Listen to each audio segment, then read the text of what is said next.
lay gërëm di la sant di leen nuyu ñëpp di ñaanal ñu feebar ak ñeneen ñoo xam ne tamit maanaam ñu ngi leen di suivre di leen wax ne feebar bi mën nañ cee wér nañu gëm yàlla effectivement suivre lu médecin yi wax fu ñu toll nii nag effectivement situation bi grave loolu moo waral sax président de la République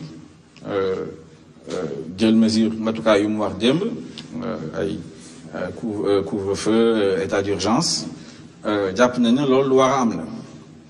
dañ ko ci war a gunge parce que ci njëlbeen si suñu bopp sax waxoon nañ ne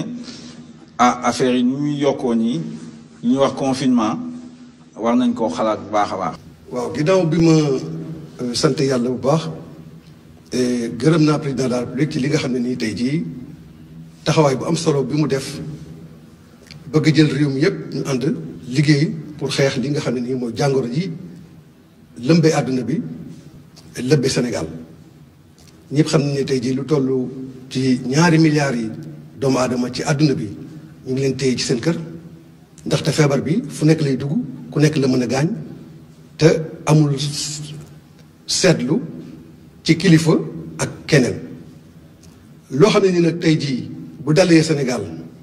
mën a gaañ Sénégal ñun Sénégal yëpp a ci war a ànd juboo bokk ndey bokk baay dañuy wax ne tey jii bu Sénégal soxlaa kenn bëggatul dara ñëpp ñoo war a ànd boole suñu doole ji nag boole ko mooy def li président def tey jii ñu génnee fii def ko ak askan bi ñu àndal ak Sénégal yëpp pour que ñun ñëpp ñu ànd xeex li nga xam ne nii mooy jàngoro ji. d'abord ñun dañu ànd ak président de la République waa fekkee ma ci boole ànd ak moom depuis 2011 àndaat ak moom 2019 continuer di ànd ak moom donc bokk ci coalition bi bu wootee lu mel nii dañ ciy kontaan d'abord rafetlu ko wax ne que def na liggéey bu am solo depuis bi lii dalee si suñu kaw ndax lii dal suñu kaw nekk na loo xam ne que yëngal na àdduna bi jaxase na rôle yi nga xam ne que moom la ku nekk doon am ak disposition yi ñu jëloon foog ne norme yooyu rek ci ñu war a demee waaye lii delloo siwaat na xel yi ne que bala nga ne naam ne fa yaakaar naa comme ni ma ko waxee président mi ngi def liggéey bu am solo. fii Sénégal moo woote àdduna bi yëpp sax la lii dal mais li nga gis comme lecture mooy que ni ñëpp xam nañ ni ànd booloo juboo déggoo mooy lii solution mooy réponse mooy solution ba tax na ñu ñëwoon wuy si ci loolu waxtaan wi ñu waxtaan ak président ci loolu la sukkandiku nan la ñuy fexe ba pandémie bi Sénégal mën ko affronter ba doon affronter ko de manière efficace loolu la ñu waxtaane waaye maa ngi nuyu ñëpp waaye président bi daje bi nga xam ne moom la ñu daje dafa ma fàttali bi nga xam ne moom la ma sama baay waxoon dafa ni ma woon looy def lu ne na nga fexe ba xam ñu ngi ko seqal ñan la soo ko xamee ba pare na nga fexe ba lu gis seen bopp naka ñëpp déglu ñun daanu joxe en tant que leader religieux daanu joxe ay justification pour mieux commenter parce que ñun ñoo nekk sur le terrain moom mi ngi fi ñun ñooy nekk sur le terrain ñoo ko koy commenter ba pare nag joxe ay ñaan waaw yaa qaadiru yaa muridu yaa qaimu bi nafsihi haza maradun jadidun wakfina min ba'sihi kooku ñi nga xam ne yelif na leen yëpp à travers ici le Sénégal mais à travers la diaspora. waaw d'abord ginnaaw bu ñu nuyoo askan wi yëpp di nuyu mbokku Sénégal yi ci biir réew mi ak yi ci diaspora bi li ñuy njëkk a def mooy ñaan suñu borom mu wàcce saafara su faj jàngoro ji wàcceel ñu it ay xéewal am koom mu ñu tàggaleeg jafe-jafe yi ak ñàkk gi wàcce aussi bépp xeetu njariñ buy dàq lor loolu ñun ñépp ñu maase ci ku nekk ci li nga gëm ak li nga yaakaar nga dellu ci ñaan yàlla pour mu musal ñu ci jàngoro bi. dama fi ñëw en tant que citoyen di leen wax nag ne dañu nekk ci guerre te guerre bi ñeent ñoo ko yore